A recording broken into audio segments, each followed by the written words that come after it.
Sometimes I get so mad, there's no control in me. My thoughts get so bad, I'm like, I might grab a bat, I don't know. My rap, my blood boils over like, oh God, here goes. I lost all feeling from my head to my toes. You said some shit that I can't let go, so stay tuned for the rest of the show.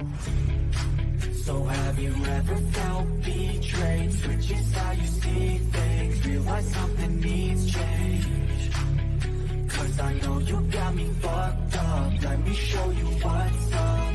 Cause enough is enough. I'll take a face full of pavement just to make a statement. I know there's no turning back. Oh God, adrenaline wasted, so mad I can taste it. I know there's no turning back. I'll do what it takes, I ain't making mistakes like that. I'll bleed on your face to make you go take it back. I'll lose my shit, I go crazy when I'm mad. And I don't wish you such a fuck up real bad. Shut up. Be the villain! And I have no problem at all, because I couldn't care less. If you like me or not, I'm here for success. Yeah. And there's no one more successful than Grayson Waller. Yeah! Let me talk to you. Welcome to the Hill the Ring WrestleMania watching on night number 2. We are live and ready to go with the Hill the Ring crew, with the one and only Chef Dan, Chris as well. Let's go. WrestleMania night 2. Chef, I'm excited. Let's go. You can't see me. You can't see me. Yeah. If you smell, la, la, la, la. Wow. What? The Hill the Ring is cooking. What up, Chris? How are you, buddy? What is up, everybody? Tonight is the night. Cena wins his 17th title. 10-year-old me's watching this match for the main event. Baby. Let's go. It won't be PJ's Chris watching that main event. It will be 12-year-old Christian watching that shit. So I can't wait. Dude, yo. I remember I don't remember, shoot. If you were 12, I had to have been like, what, 13, 14? I was born in 2002, so I'm 22. Shoot, I had to have been. Damn, I don't remember how old I was, but I remember seeing young John Cena coming up to Kurt Angle, and Kurt Angle asking him, "Kid, what makes you think you got it to be here in the ring with me?" He said those two words: ruthless aggression. Ruthless aggression, pal. And that same ruthless aggression he's used to verbally attack Cody Rhodes and these WWE fans. And I've loved every single second of it. So here we are tonight for John Cena. Like you said, if it's young you watching tonight, it's a young version of me watching as well. As John Cena will be in the ring. And I don't care how many times they chant, "You can't wrestle." That man held us down for years in the ring. Them feuds with JBL and Edge and Randy Orton, those were money. When he got stabbed by someone in the club, I don't know if it was Carlito or his friend, I don't know. But John Cena got stabbed for the love of the game, baby. We here. By the way, happy Easter to everyone out there. Absolutely, he is risen. So happy Easter, of course. And those are ready to go. Those came from church, or hope you have a great message and so forth. Let's get some wrestling as well. Of course, April 20th for the non-believers or the self-induced devil's lettuce lovers. Happy 420 as well. So, Praise and blaze, everybody. oh, goodness gracious. I mean, we got two spectrums here. It's like the Undertaker and Shawn Michaels match here on this channel, but it is what it is. There you go. Mess is in the building. Do you feel like Cena's having a retired Kirk? Should have a retired Kirk. What do you guys think on that one? No. Okay. There was no way he could have. Here's the funny part. no one seems to like it. It was up until Chris Van Fleet, shout out to him. He does great work. He pointed it out. Numbers wise, Kurt had way more matches in TNA than he did in WWE. So majority of his career was actually in TNA, and a lot of his best work was in TNA. So there was no way he could have retired Kurt Angle when Kurt Angle literally left the WWE at the peak of his WWE career. Yeah, because I know in a perfect world, it should have been Chad Gable to be the retirer. That was my pick. Yeah. But Baron Corbin was at that time, and Kirk wasn't going to wait around for Chad Gable to be really over like the way he is now. So, hindsight 2020. In a perfect world.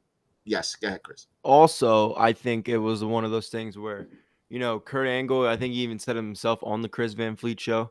He even said like he was at a point in his like physical health where it was like he doesn't know if he could have had a really good match with Chad Gable or somebody like that. And back then, especially during that time, Baron Corbin was known as being the safest worker in that company.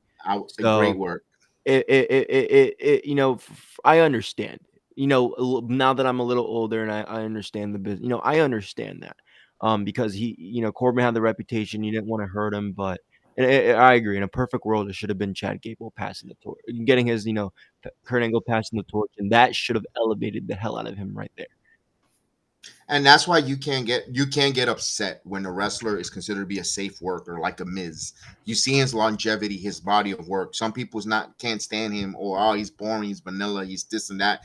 But at the end of the day, when you need someone to go in there as like a Corbin, who's safe worker, but also could look intimidating, look so intimidating, make the power moves where you're not going to get injured, look so menacing to Kurt Angle, because they put certain wrestlers together in the right situation where like, oh my God, they made magic, and then, people would hate on it because on paper, it doesn't seem sexy.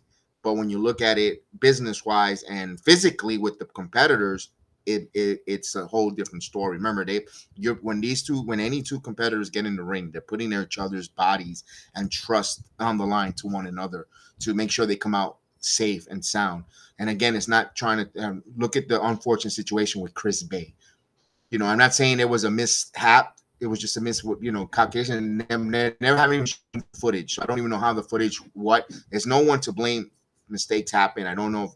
But my point is, you never know when you get into that square circle, what's the outcome. You could have that worst case scenario from Blue Blazer all the way to just coming out and just having the best time of your life. We lost Blue Blazer, Owen Hart in the tragic. I understand it wasn't in the ring. But he was heading to the ring, doing something that he loved, wrestling.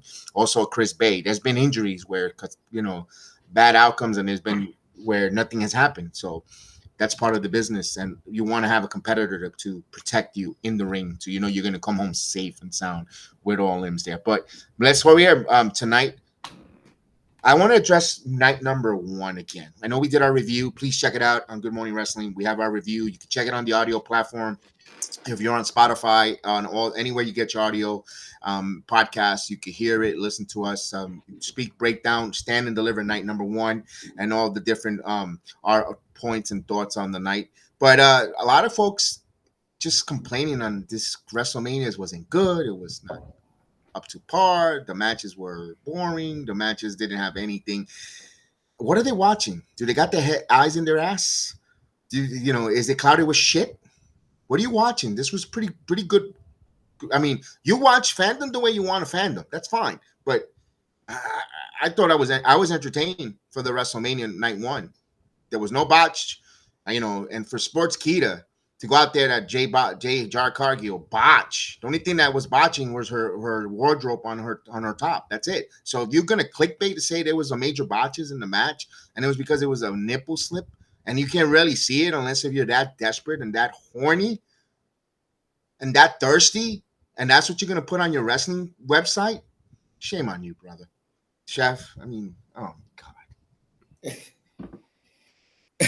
There's a couple factors to this opinion I think is happening online when I'm looking at it. Number one, probably people are too focused on the tag team match that happened because that was a cool down period. Number two, I think the WWE fans have been, to a certain extent, they've been spoiled with the presence of the overseas fans. Because when you have a wrestling heavy card for the overseas fans to watch, as opposed to something that has a lot of promos, it hits more. I.e., when you have something like a Backlash in France, that type of PLE where there's a lot of wrestling, not a lot of promos, and there's a lot of story within the wrestling, it hits very well. And I think the fans were so conditioned to stuff like that when they see a US crowd, like, it's not on the wrestlers. Sometimes it's not on the wrestlers that the PLE doesn't look as good. Like, a lot of the times the fans not engaging when they're supposed to, or at least, showing their fanaticism, that's what can kill an event.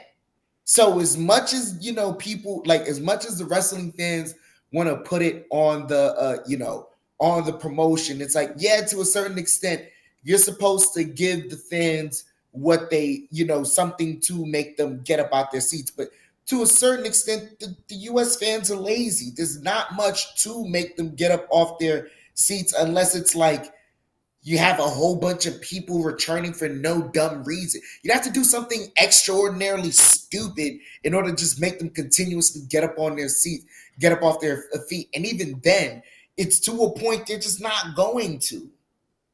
Like, the US fans, they're spoiled. It is what it is. So that's why sometimes the PLE doesn't look as good for some people. Like, you have to, like, as much as as much as the wrestlers are putting into what's going on in the ring, it is a job of the fans that night to not only, yes, you cheer when you're enthused, yeah, but dude, also, if someone wrestled a solid, great match that had little to no botches and they got the point across, it doesn't hurt to get on your feet and cheer. It doesn't hurt that if a heel wins that you get up and boo voraciously. New Day, the way they won, even if it was a little bit uninspiring to you, as a fan in the crowd, it's your job to get up there and boo them because you were supposed to be fans of the War Raiders. But that's not what's going to come across to the office. So now don't get mad when the War Raiders aren't booked the same after this, because that was what you guys showed. Correct. Chris, you give me your thoughts, because I have a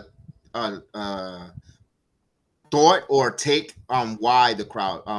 But I want to hear your thoughts before I give that, because I don't want to change the time. I want to hear your thoughts on that one before I give my. I wouldn't really add too much. I think it's just a couple. I think it's either one of two things mainly, right? It's either one, people didn't get the results they wanted, which I will admit that I fall into that category. But you have to be. I want some of what you guys are smoking if you're thinking this show sucked, because this show was good. I understand the build might have not have been what people wanted, or maybe some parts of some matches weren't great, but they exceeded expectations. I even went on the record multiple times and said, "Oh, that Jade Bianca match is gonna be the Jimmy and Jay look," and I'm guilty of it too. And after just watching it, it changed my perspective because I actually watched it. But again, it just seems like a lot of this shit is online. You don't see the fans in the crowd in the arenas complaining. You just don't. Or if you see videos of people in the crowd, that no one's complaining. They're all happy. They're all saying this is a fun time. There wasn't one match on the card that sucked. I mean, the El Grande Americano Rey Fenix match, that might be. I wouldn't even call it a complaint. Like I said yesterday and this morning on our review, the only thing I would say is, okay, you could have added Dragon Lee, and the match was a little too short for how long this build was. But again, shit happened on SmackDown. You can't control it. They had to do what they had to do. That's the only thing I would say about this show. And again, that's kind of uncontrollable.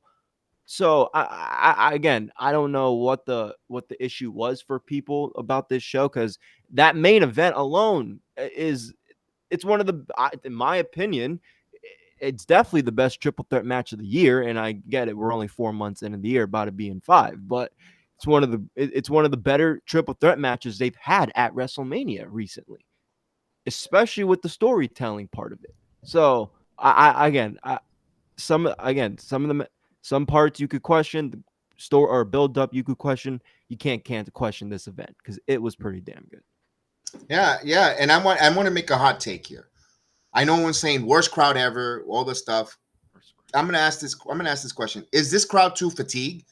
Because there's so much stuff going on in Vegas.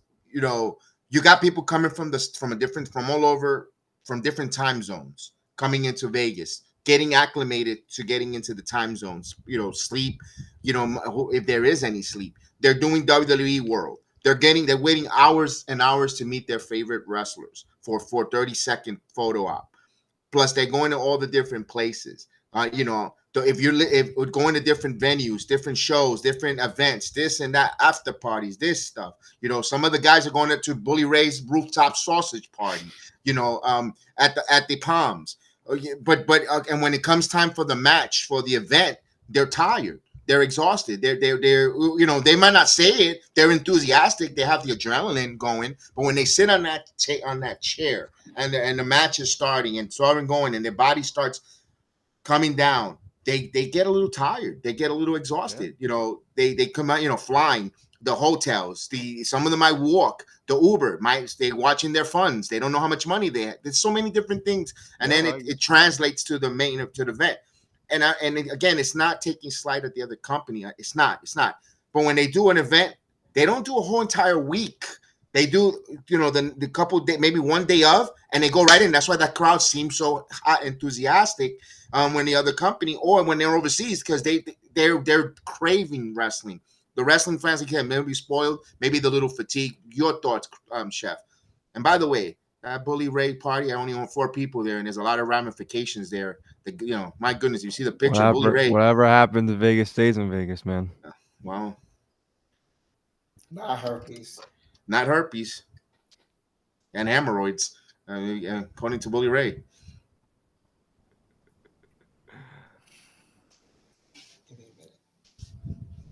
Yeah, Chris. I'll go to Chris because Chef Dan is he's put. I got it together. Right. I got it together.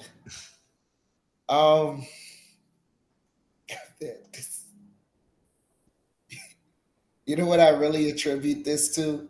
I gotta keep it real.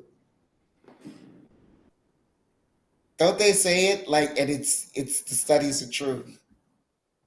All the other countries are just in better shape than Americans. Kev, honestly, let's say, all right, we're doing the overseas stuff, right? Remember, just because it's daytime for us doesn't mean it's daytime for them.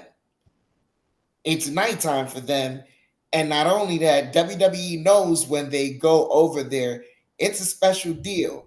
So I would believe all right, it's not like WrestleMania where they're doing all these parties and all these sub-events.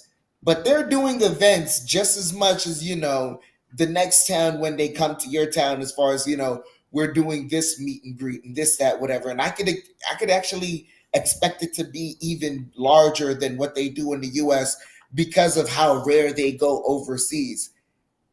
Kev, I think those fans go to the same meet and greets. They meet up with the same people, cheer up, this, that, whatever, then go to the event and still have the same level of enthusiasm. It's not for WrestleMania. Yeah, you could maybe say that for a lot of people. A lot of people are coming into Vegas You can say they're tired from the travel, especially for the night one. Let's say you make it to Vegas and you just only make it in time to go to WrestleMania. It's like, all right, you probably didn't even take a nap because you're knowing how long the wait is to get inside of this, that, whatever. So it's just go to your hotel, drop your stuff off, probably change your clothes real quick because they're not showering, and then they go to the stadium, right? Rank. Boom. Tired. There's that. And then they after that try to, oh my God. They go to the events afterwards. Ugh, already sweating. Yeah, they're not in shape, Kev. They're not in shape. I mean, and you're right, because you see a lot of these folks, and there's nothing wrong with that. God bless you guys. You want to meet the same wrestler over and over and take the same picture and the same hug. You want to meet your favorite. There's nothing wrong with that, because you kind of see that. Because I've been doing this for a couple years now. It's the same people that WrestleMania 40 that win the WWE World, the same take pictures, the same pictures this year. But good kudos on you. Keep the business alive, brother. But there is a fatigue factor on there, Chris. Do you think so? If you're a younger guy than us, to ever to do all that traveling, because we're not, listen, the wrestling match is not gonna, the WrestleMania is not gonna end, and you're gonna go running home to go to sleep. You're gonna party. You're in Vegas. You're 22 years old. You're young. You're gonna go have fun. Then you're probably gonna get 3 hours of sleep, and then you're expected. Then you have to go watch a wrestling event. Yeah, it's definitely tough on a more serious note, because even someone like me, right? You're doing a lot. Like, you're not just watching wrestling, you're listening to the loud effects in the arena, all the pyro, all the fireworks. There's a lot of things going on besides watching the wrestling that maybe mentally you need a break from. And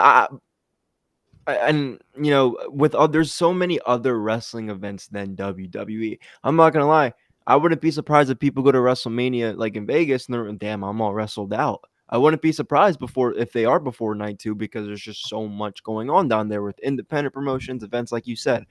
I personally, I think I would be tired around this time specifically. I think night one, I still think the crowd was good, because it is WrestleMania. It was the first night. Of That's course. ultimately the reason why they're there. So I'm curious to see how tonight goes, but I can agree that could play a big part, especially like, if you're a little, like Chef said, if you're not in the shape for it, or just maybe your body just can't, you're a little older, whatever circumstances you have, it could all depend, but it is a lot. And especially if you are traveling from East Coast to West Coast, because like the time that, like, you really just to get adjusted to time difference for 3 or 4 days just to go back to normal it's kind of tough. So yeah, I think a lot of those have big factors, but I thought the crowd still sounded good, and I think they'll sound good tonight. I think tonight's a better card, so I hope they sound good. Better And card. that's just my paper. opinion. On paper, yes. On paper, that card is better, so I hope they're. And I think, but and real quick before Chef goes, there's 2 matches on this card that I didn't. But I said this before they were like the card. They announced like the matches for nights, or whatever. The Logan Paul, AJ Styles, and the Priest and Drew McIntyre. Those are the 2 matches I thought can steal the show, and they're both in the same night. So I'm excited for tonight's. On paper, I like to say let me rephrase that. On paper, yes. On paper, yes. On paper. Well, that's why I want to make this quick point. That's why you can't complain, because a lot of people, and there is merit to your complaint. I'm not saying that you don't have the right to complain, but you have to see why. Why Chelsea's not on this card? Why the Profits are not on the card? They're 6 to 7 matches long a night, and the card is fatigued with all the stuff we just talked about, all these events going on prior and after, because there is also a comedian of a roast of WrestleMania tonight and after parties and yada yada, all that stuff. If you were to make this 9 to 10 matches per night and add, because we needed to get everyone's faves, it's going to be extremely long. It might be a little boring, and people might be leaving of fatigue of how tired they are. And that's why the card is from 7 to 6 matches per night. So you're giving you 12 to 13 matches on there, because there's a lot of other stuff goes on, plus a media scrum. for the media scrum, no one in the arena gives a crap. It's for us online to listen to hear them and all that, which most of us don't even care about either, because I think last night we didn't even do it. We were doing our review. We didn't even bother watching the media scrum either. We didn't hear anything that came out of it. We pretty much is going to be the same thing. The largest gate, the largest money they made, and all that good stuff. Pretty much what we've heard. To make a long story short with that. So that's why I'd say one thing, Chef. I'm kind of worried for Monday. Well, Monday Night Raw after Mania is still in Vegas, and that's always supposed to be a hot bed. The Raw, but damn, what about NXT Tuesday in Vegas? It's so many to me. Like, wow, talk about being wrestling out for one city. Could that be possible? Not really, because at the end of the day, all right, for NXT, I'm not worried. The fans are rabid enough, and realistically, Kev, if you're going for NXT, you haven't seen those superstars since Saturday. That's true. Good point. Raw, I'm a little bit more worried. But in regards to Chris and what he said, this card is a better card on paper. No, I don't say it's a better card on paper. What I say is, yeah, make that face. Are you watch are what I'm you about serious? to hit you with. What I'm about to hit you with is gonna make all the sense in the world. All this card has that quote unquote makes it better is that you're susceptible to 2 surprise pops. No, I don't give a shit about the surprise That's pop. what I know it it's gonna is. no, because I know it's I don't know. That's not at all what you want to know why? Hell You want to know why? I'm going to tell you why. Watch. Let me break it down. Go ahead. Let me break it down. If in your worst case scenario, you get a stinker of a match somewhere sandwiched in between there, it's going to have little to no effect because it's 2 pops. Whether they're good or it's like, oh, we expected that. They're 2 surprise pops, 2 people either returning or making a debut. If you get a good match in between plus the 2 pops, then it's a great card, quote unquote. If you get two good matches and the 2 pops, everyone's wanking themselves, aren't they? Now it's potentially the greatest night of WrestleMania. That's fair. I'm gonna tell you why I don't think this match is better on paper. First off, I'm strictly talking about what's advertised, not Miro, not Becky Lynch, not whoever the hell coming out. I personally don't give a shit about Becky Lynch or Miro. I don't care about any of them. I don't give a damn about no Rusev Day. This is why I think the matches itself, Chef, are so you have John Cena versus Cody Rhodes. I mean, the main event last night, okay, you could compare, you could say the main events are equal. Fine. Logan Paul versus AJ Styles. Again, my sleeper. This is just my personal preference on why I personally think this match is better on paper. AJ Styles and Logan Paul, I think, is going to steal the show. I've been saying this for weeks. You have that. Boom. You have the triple threat match where if Bianca wins, we finally get to see if Bianca wins. But I'm excited for that more because that is going to have implications to Jade Cargill down the line with her winning. Boom. We got that match. We got Priest versus McIntyre in a street fight. Boom. Damian Priest has always screwed McIntyre over, and as much as we don't like him here, this win would benefit Drew McIntyre because he's finally got his payback from Priest. The women's tag team, Chef, I will agree with you.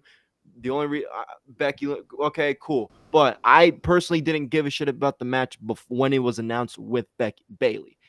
And Penta versus Judgment Day and, Bron Breakker. That match, it's, we're going to see the Judgment Day. We're going to see Liv Morgan. We're going to see a moment with those two possibly split. And then and then Chef, I'll agree with the 2 matches of Randy Orton and Bayley. I could see why people could say that because, we might get Nick Aldis, but I just went over every single match on the card on why I personally think why this match on paper is going to be better. All right, Chris. I want to throw a rebuttal quick. We have 3. We're gonna say 3. It was really 4, but 3 matches that had no implication for a title. They were just one-on-one singles matches. Am I correct? Priest, Damian, Styles, and Randy. Yep. But meanwhile, everybody was up in arms because we put Jade and Naomi on a one-on-one match. Oh, they cannot be there. No, Jade, no. They cannot be there though. But that's the IWC getting mad. They can't be on the card. That sucks. Those 2 women sucks. Jade sucks. Jade cannot wrestle. Naomi, oh my gosh, she's boring. I can't have it. But meanwhile, we're glazing 3 non-title matches. We had 3 matches. We had matches with titles on night number 1. Make it make sense, people, because of the surprise. Because we are preconditioned for surprises. The story too, and my reason. I know you're talking about the IWC, but the story in all of these matches. I mean, you want to see what's going to happen with Judgment Day breaking up. You want to see if Bianca wins, and you want to see the 2 matches that don't have titles.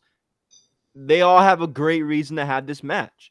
So, by the way, don't forget. And again, night 1 was good. I still like night 1, and I still think Bianca and Jade had the best build for night 1 overall. And also the surprise of Jeff Cobb, possibly The Rock and Travis Scott. All those are surprises. That's why night 2 is so anticipated. Yes, Chef. Ooh, I gotta get something to drink. First of all right, look. Precursor to the actual statement I wanted to say. Night 1, you can't disqualify the fact that they also announced the acquisition of AAA. So, yeah, that's part of night 1 as well. Chris, I love you, brother. Yes, truly, I love you too, brother. Truly, I love you, brother. And that was an amazing list that you compiled. And I almost would have let you get away with it too. You almost got away with it too. But if it wasn't for that, usually Scooby-Doo says that one measly thing is 2 measly things that really pointed out to me, right? Number 1, you should have known better on this channel.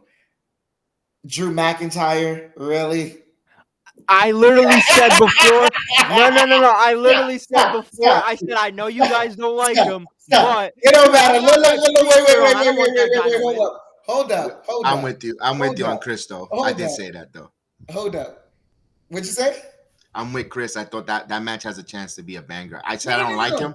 Look. No. I'm not taking anything away from the fact that I know what you're saying, though. Chuck. I know what you're saying, too.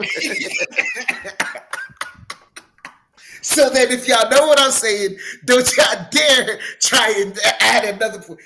Drew McIntyre. Really? Okay, that's fair. Really? You of all people. What's the other one? Really? Right? What's the other one? Okay, I need the actual one. No. That one was really good. Because the second one is just as bad. Cody Rhodes. I don't like Cody Rhodes, and we all know this. Cody Rhodes. I'm one of his biggest haters. Really? It's because of John Cena. Look. We love Cena. We love Cena here. We support and we love heel Cena here. Take a Wish Foundation. We absolutely donate to that. We donate to Take a Wish Foundation here at the Sports Jedi Network, Heel in the Ring podcast. We definitely do. But let's keep it real, all the way real. The match between these 2, we're not looking forward to any of the action in the ring until we get to what happened storyline-wise between these 2. Yes and no, because a personal part of me wants to see. What do you want? If Cena still got it? No, but yes and no. You Because- want to see Cody Rhodes walk like a cartoon character to Cena in the middle, you know, when he wants to get his hands on? Quack, quack, quack, quack, quack, quack, quack, quack.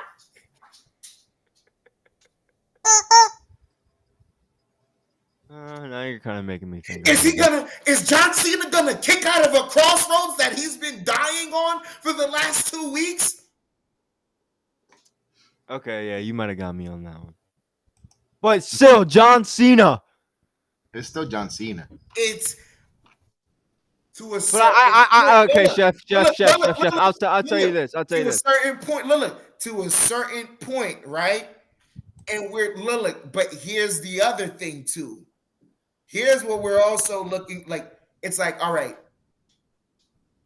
when we associate Big Match John, we associate it with the good guy character. So what does Big Match John look like as a heel? Well, he doesn't have to dig into anything. He's a heel, remember? So we're going to see, how does he lie, cheat, and steal his way into the 17th? As a heel, we're not looking for you to be technically sound. That's why his promo, the last statement he made to Cody Rhodes was perfect. To beat you, I don't have to wrestle. Yeah. I can agree. Yeah. Do we see The Rock coming out? Travis Scott is already there. He's already fiending all over the place. He came outside. Look, once again, right? Look, we're talking about this match, and the first thing Jedi asks is an auxiliary piece coming in? He's not asking about no collar and elbow tie-ups. He's not asking about no hurricane runners or how many STFs are we gonna see in this. No, we don't care about none of that. How is he no FTU? No FTU. We know that's going to be a finish that we're going to be like, oh damn, because it has to deliver. It has to deliver on the finish. So when you're looking at it from that perspective, it's like, Chris, I loved it. And you almost got away with it, my friend. But again, it's on paper. Let's see what night 2 looks like. Because on paper, it looks the star power looks more intriguing. But and I would argue that statement as well, because at the end of the night of night one, you had Seth Rollins, CM Punk, and Roman Reigns in the same ring with Paul Heyman. Before you kept going, I was gonna say I could agree with you that on paper, the match we're gonna talk about it during our review, but night 1's main event has potential to be better than tonight's, depending on what's going on after. That's why I said I'll say more about that after we watch it. No, you always have the right to reserve your thoughts. It's just a prediction, a hypothesis. It could be. I could see that because it's still a shocking moment with Seth Rollins, being a Paul Heyman guy. It's still shocking, but again, if The Rock comes out and we finally see the alignment and we see Seth Rollins even come out tonight with The Rock, I'm gonna mark. But again, it just depends. We'll see. But last night's main event was beautiful, perfect. There you go. Who's gonna win? First The Rock, then Scott, then Jay. 10 is the last, and last Stone Cold. See, now if that doesn't happen, people are gonna get mad. If Stone Cold Steve Austin doesn't come out and do like they did last year for Cody, where everyone and their mother came out, even Andre the Giant, to help him win the title. Oh, it sucks. If Stone Cold doesn't come out, if The Rock comes out and the final legacy, that like I like to call them, comes out and helps John win the title, and no one comes for the baby faces or no Stone Cold, they're gonna say it was pure trash. Because that's already conditioned. Because now they have to condition themselves for Cody to get the WrestleMania superstar Avenger help from everyone and their mother. And it's the same thing with Trick Williams, who can't wrestle for a world title without being a triple threat or a fatal 4-way. That same stereotype that's out there with Trick is the same stereotype that Cody Rhodes is going to get in a big main event for WrestleManias too. So I don't know if they're going to call it terrible or not. But to me, it sounds redundant. Everyone likes to talk.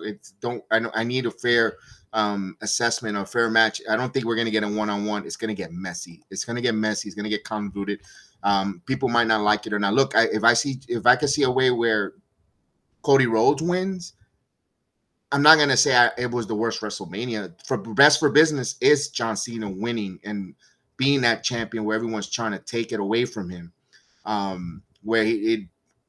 But if they go Cody Rhodes, I think they'll know what to do pivot wise, or they know another story angle where we just gotta wait how it plays off. It doesn't mean it's gonna be the worst WrestleMania ever seen, unless if they do a finger point from Doom. That's the worst WrestleMania. Yeah, go ahead, Mess. Definitely, yeah. Go ahead. He's gonna do a poll for the matches. Let's go. If you're on the playback, please participate on the poll. I would. Oh my god. We got about 20 minutes. We're talking some WrestleMania. We're gonna be showing it.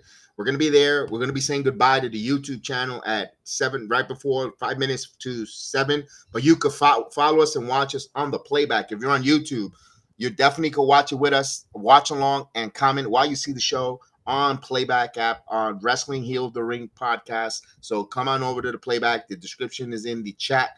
I put the link so you can just come right to our channel. If you're on Rumba, thank you for joining us, Rumba. Thank you, X. Don't forget to retweet, re-like, and share. Of course, you can also follow us here on the Heel of the Ring. Of course. Go ahead, Chef. There's only one way that finger point of doom works for me, is if when Cody gets up and laughs with Cena, Paul Levesque comes out pissed off. Ooh. And then The Rock comes out. Because now we're talking power struggle between Rock and Paul Levesque. And that's a storyline that I kind of is like, all right, yo, we like what like, all right, this type of power struggle is something that you need. Like, this isn't a 3-month storyline. That type of nuclear power struggle is probably a 5-year story. No, a 7-year storyline. When you realistically look at it, in the sense of, let's say you conclude it in a year like the next year's WrestleMania, it would essentially be the same thing as what happened between Seth and Roman. The ripple effects of what happened between these two and how they had interpolitically company warfare that just, shaped divisions and rule sets. That's what would, set things up for years to come. That would be yeah. If you're doing the finger poke of doom like that, yeah. Because then Cody was supposed to be essentially Triple H's champion. No, I like that storyline. The only issue, there is no physical payoff between The Rock and Paul Levesque, Triple H. Yeah. That's the only issue, but does it really need it? You can arguably say no. You can ultimately say no if you leave it ultimately to having two wrestlers be the designated representatives. Yeah, absolutely, because he's not going to get any physical, or he shouldn't be getting physical at all, because we want to make sure Levesque is around for a long time.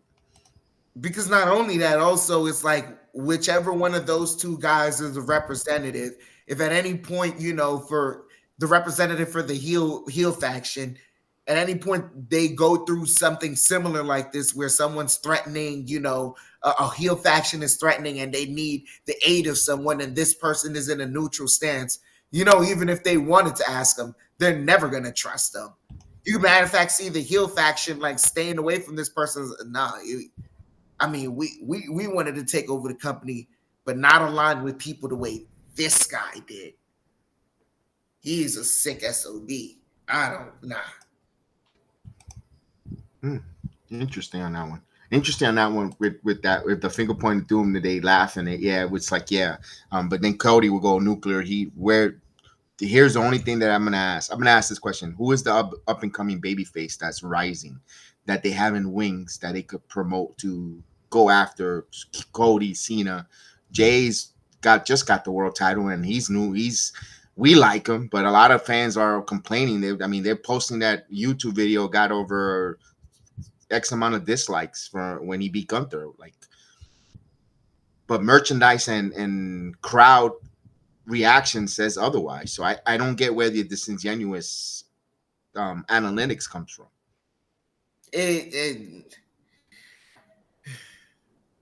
Is it a contrarian state? I think I always said it. I've been said that. It's a contrarian state, and also the fact that, dude, a lot of people online, like, you just at this point, like to a certain degree, there's sometimes where you just can't take the online sentiment for reality. I think that's what Triple H said on that interview. Like, internet's not really real. It's not. The people on the internet, it's not real. They just sometimes some people just want to write to gaslight. Just to gaslight to get a reaction. Like today, some goofball was putting that Stephanie Becker where she was there against her will when they announced the announcement for AAA Mexico being acquired for the WWE, where her accuser that had assaulted her and had a vicious relationship is there, and she's supposed to go out there with a smile. First and foremost, he's in CMLL. She was also in CMLL. She never wrestled in AAA Mexico, one bit at all. Conan might have said a comment, but that's Conan's. I think they're getting the two promotions confused. I didn't know that was going on, though. Oh, I mean, yeah. And then the dude that says that I fabricated like an AI stuff. All I did was copy and paste where that I did. I'm honest with you, where her Wikipedia, her wrestling career, where her stops were. No stops, no mention whatsoever of AAA Mexico. She never wrestled there. She wrestled in CMLL. So what's the narrative where you're bringing that from? What are you coming with? Exactly, because, and I was just going to say it real quick. I don't have much to add because you're totally right. Do these people not, when you see a new wrestler, like a Julia, like a Vicor, and you don't know who the hell she is, do you guys just not research? Do you guys just not go back and look at what she's doing? Because I watched her in AEW and CMLL. You guys are getting the promotions confused. She never wrestled for AAA, like Kev said. I don't think these people, when they get a new wrestler, go back and watch, go back and research, because you sound stupid when you say stuff like that. Yeah, they want to gaslight. They want to gaslight for clicks. They want you to go in their stuff, argue with them because you're engaging, and now you're giving me impressions. You're giving me impressions, and then of course, and then once you get them, once you prove a point, they say something else. Well, you got a big nose, or you put there instead of there. They become grammar police all of a sudden too. They could become grammar police. But the point is, you understood the comment because it generated a response. The same way you put something stupid out there to generate a response. There's a lot of that going on with the IWC where they just want to put crap out there to gauge impressions, views, clicks, shit for clicks, all that other stuff. Also, the other one, Bayley being pulled out of this tag team.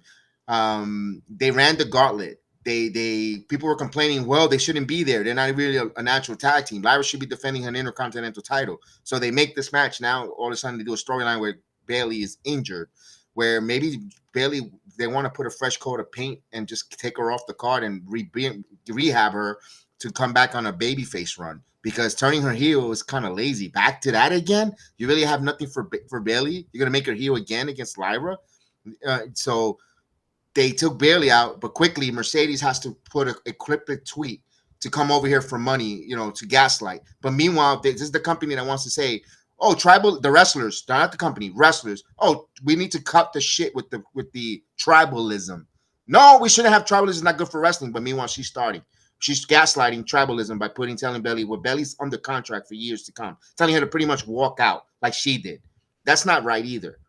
Let the people finish. Mariah May's going to finish her contract. When it finishes, when she's a free agent, she should try. She wants to go to WWE, come. She wants to stay in AEW, fine. If certain wrestlers have a contract, and once that finishes, fine. Let them go whatever wrestling company. Ricochet finishes contract. He told WWE, I'm not resigning. Guess what?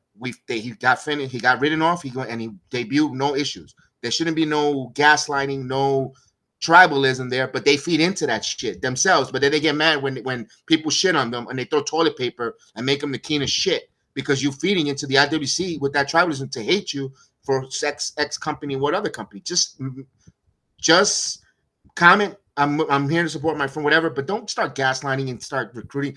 There's a picture with Bailey and Willow Nightingale taking, and these wrestlers meet. They're friends outside of the wrestling business. You know how many friends I have that are electricians that we don't work for the same company? Doesn't mean come work for us, pal. We're gonna give you $1 more. I mean, we're friends. We're electricians. We do the same shit. We put what we doesn't.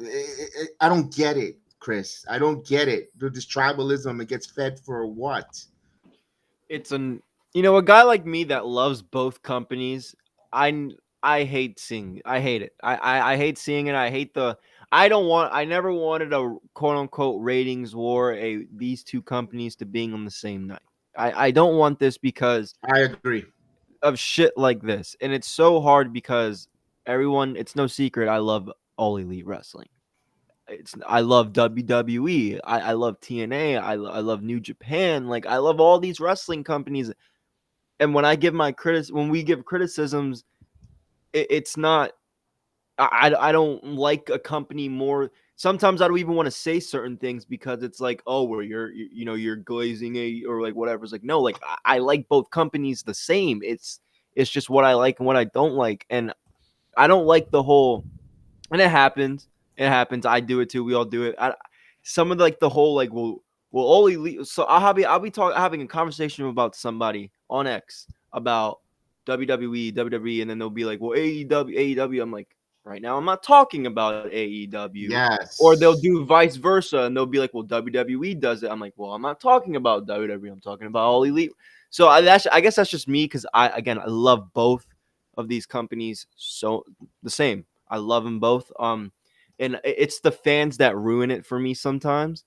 The IWC. I try my hardest not to feed into the bullshit, but it's hard when it's half of it. It's ridiculous. And it's on both sides. I don't like one company more than the other. There might be times where I like one.